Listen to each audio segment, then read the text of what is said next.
What do you do when a world-class journalist repeated word for word of you saying something, and you look him dead in the eye and say, "I never said that"? Welcome to the most chaotic and embarrassing 50 minutes of Nigerian television in 2026.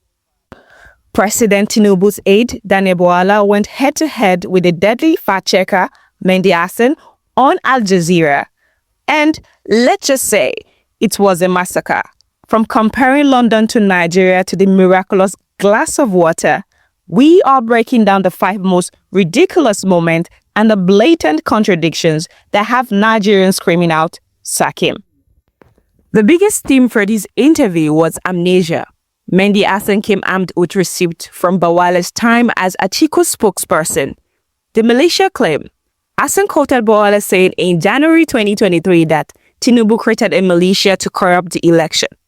Bwala's response, "Tinubu did not create any militia, and I never said that." This. Tinubu and his people created a militia. This is the first time in the history of Nigeria we've seen a political party creating a militant arm leading to election. Your words, January 2023. Does he have a militia that tried to kill you? He doesn't have. I never said he tried to kill me. The candidate of all Progressive Congress, Bola Tinubu, and his people created a militia. This is the first time in the history of Nigeria we are seeing a political party creating a militant arm leading to election. I myself have received threats from him and his camp. Your words. I never said that. There is also this threat to life, and I can tell you that because I myself have received threats from Asiwaju and his camp.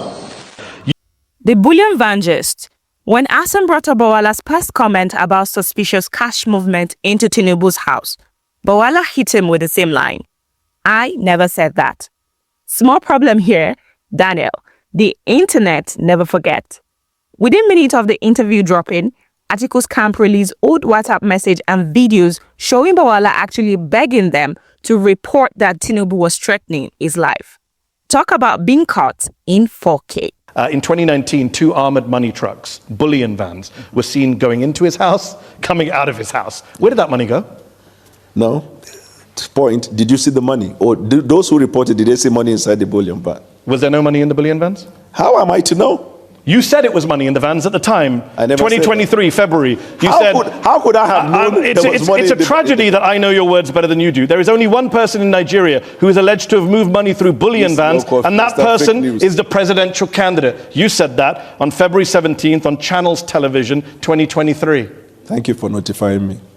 3 February. So where did the money go? There's only one person in Nigeria who is alleged to have moved money through bullion vans, and that person is on their ballot as the presidential candidate. So where did the money go for bullion vans? There was no money inside. So why did you say there was?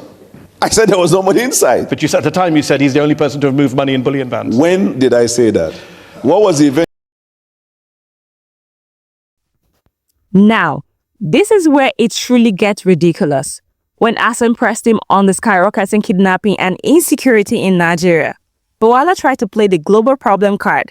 He actually told a live audience in London,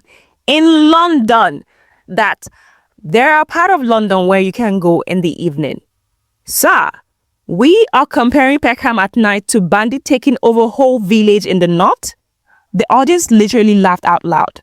To make it worse, he claimed Nigeria has been substantially peaceful for the past 2 years. Tell that to the people in the IDPM camps. Genocide. And by the way, when did that begin? There is no country of the world today that is free from insecurity. No, there I are agree. parts of London that's why you can't go in the evening. Okay, but we're not bombing London to root out militant training camps. But you have had so many of the bombing on behalf of the United Kingdom by the United States. Since you're making rather spurious comparisons. No, the context 11,000 people were killed in conflict in Nigeria in 2025. That is up from 8,700 in 2023. That is a 26% increase in the number of... At one point, Bwala decided to become a motivational speaker. He picked up a glass of water to explain how Western media views Nigeria. He said, while they see the glass of water as half empty, the government sees it as half full. The problem, the water in the glass is actually the suffering of Nigerians. Inflation at record high, food prices through the roof, and the naira gasping for air. Nigeria on X reacted immediately saying Bwala is drinking the water we used to cry. Is that it is not getting worse because you see, this is a water, right? Okay. If you have the water half, you could say half glass filled or half empty. Yeah. Isn't it right? Yeah. So the Western media always see Nigeria, Africa, and some of the activities in Africa as half empty. Excuse me. But we see it as half full because when we look at it, and when I say context matter, before the president took the oath of office, we knew the situation in Nigeria. And you made it worse. When he made the decision to take bold step to put Nigeria in better trajectory, we were well aware of the fact that it was going to incense lots of people. Okay. We are also aware. When Bwala realized he couldn't deny the video anymore, he switched to the ultimate Nigerian politician defense. It's all politics. He basically admitted that everything he said in 2023 was just opposition rhetoric and shouldn't be taken seriously now.